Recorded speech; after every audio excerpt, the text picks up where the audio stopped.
won twice in 2003, 2007, last year in second place. And we could spend hours on discussing how we achieved that. I will try to structure somehow what I'm saying. So first of all, you have to have good high school graduates coming to your university. So we do a lot of work with high school students, not university students yet. And there are two activities I just want to mention. One, there are Olympiads, Olympiad in informatics, which we have started in Poland.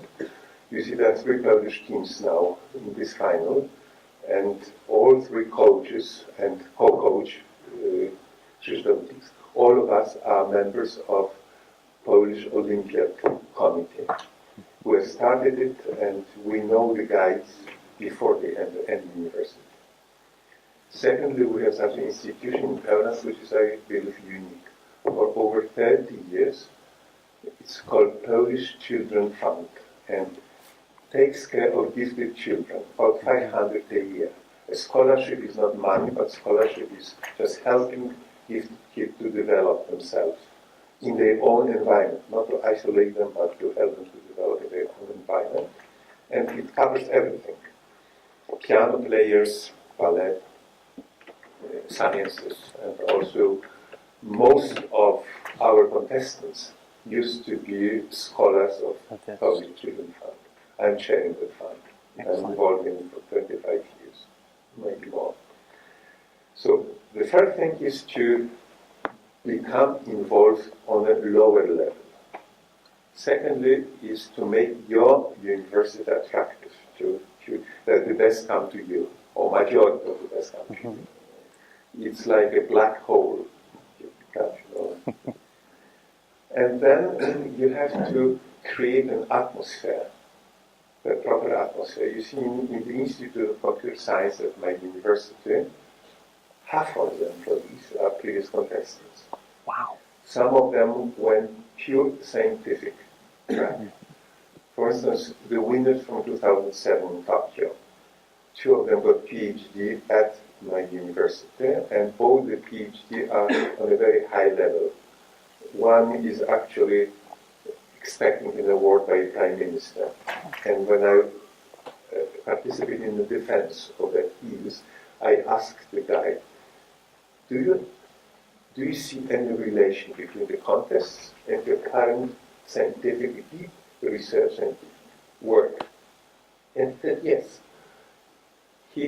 Some of the problems which he had to solve during the contest helped him to get some ideas, and suddenly he now is working very deeply in pure research.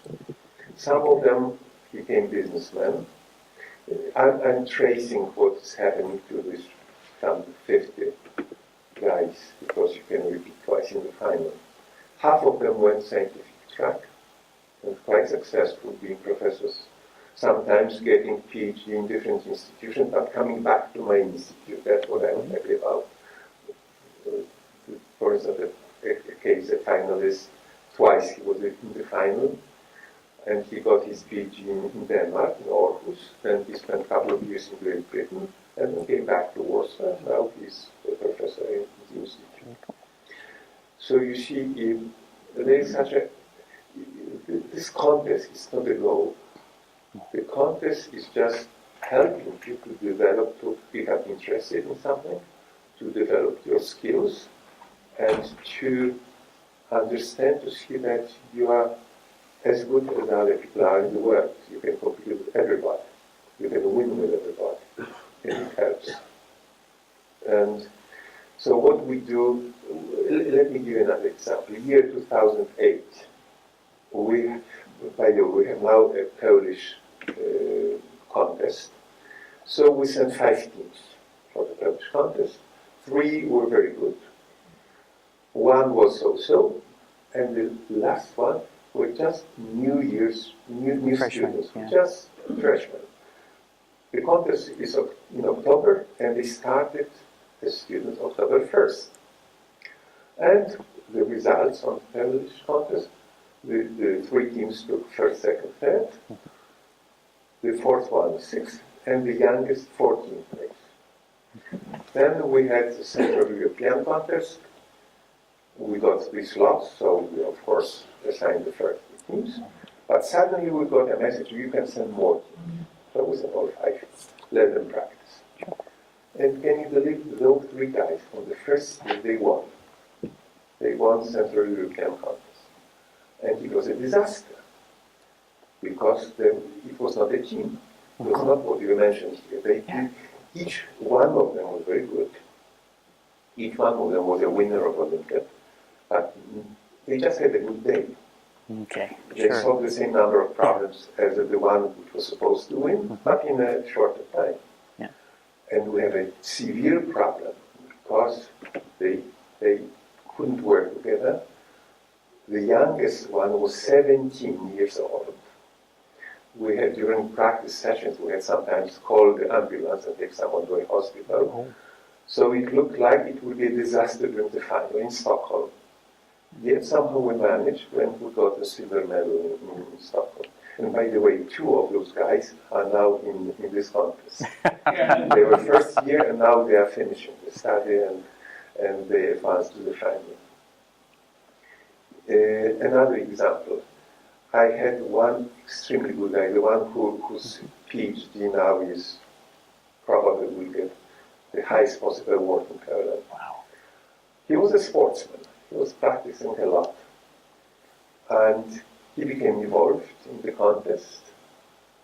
And the first time they competed in national contest, they were second. European contest, they were second. Next year they competed, they were first in national contest. However, they lost in the European contest with another team from the University of Warsaw. So they couldn't advance, and they really wanted to give up. And it was my work to persuade them still go on. Yeah. And next year they won both in Budapest and then in Tokyo. Yeah. And they won by solving more than one problem more than the next team, which was Chinese team, who solved one problem more than the rest. Yeah.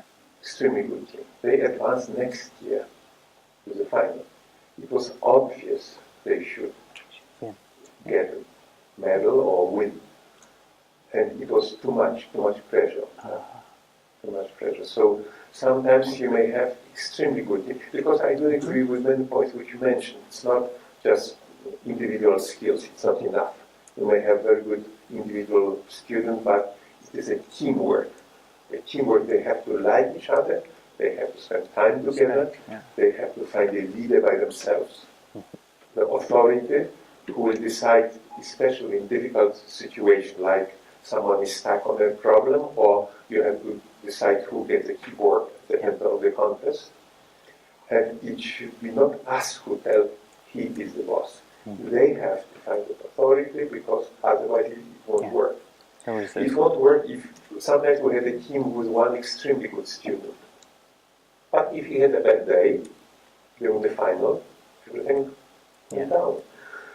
You asked a question, what about mixed team skills?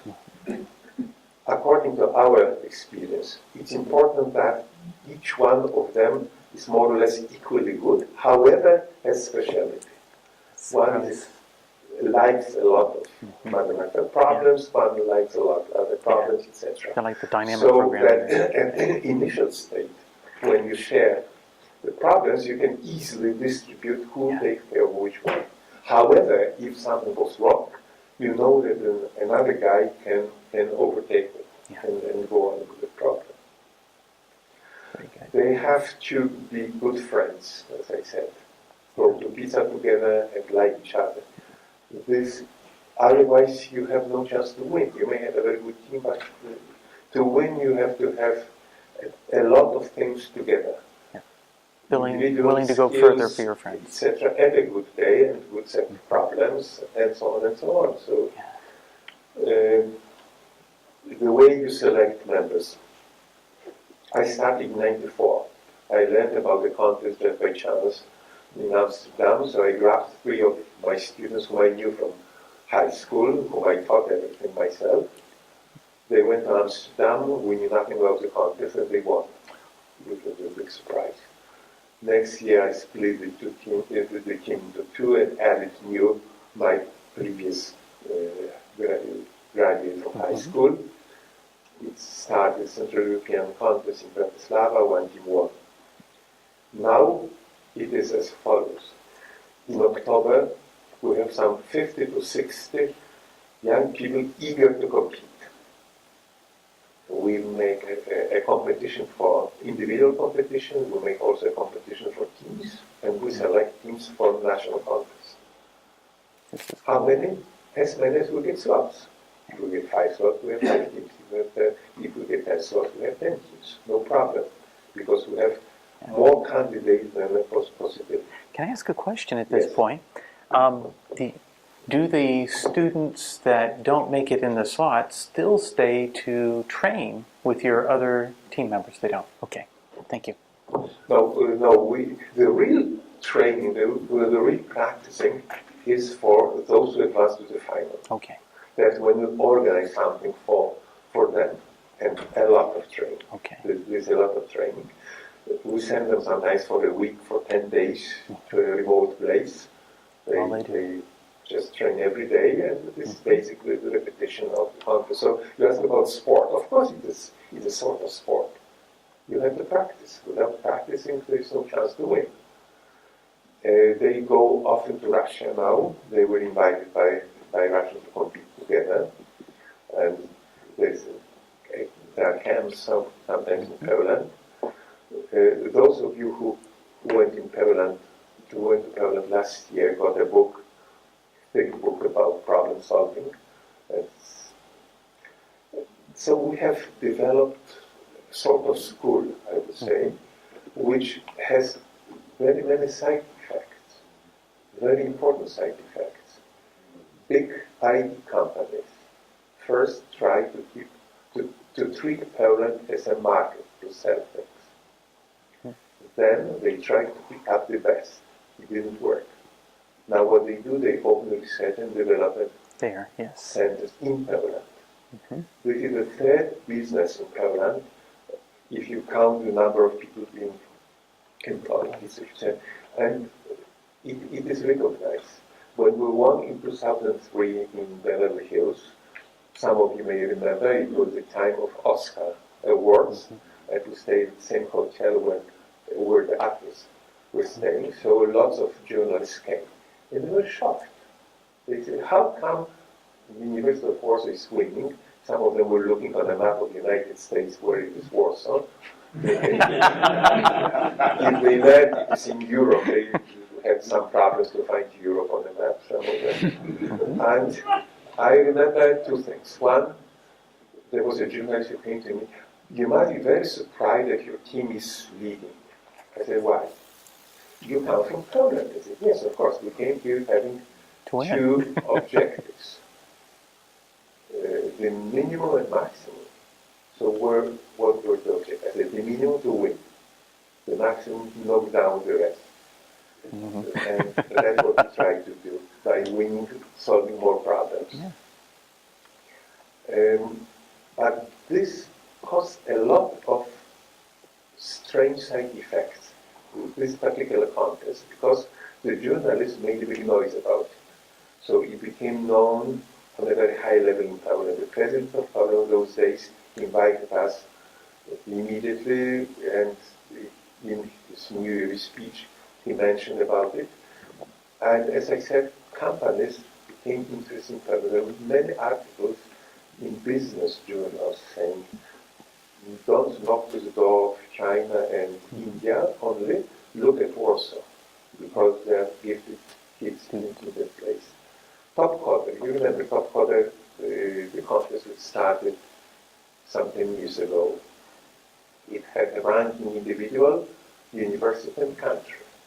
For 4.5 years, the University of Warsaw was on the first position.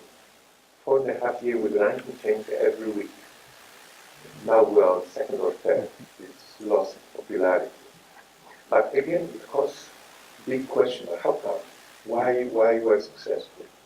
And as I have said, first of all, get good students. Secondly, create a good atmosphere. Treat them seriously.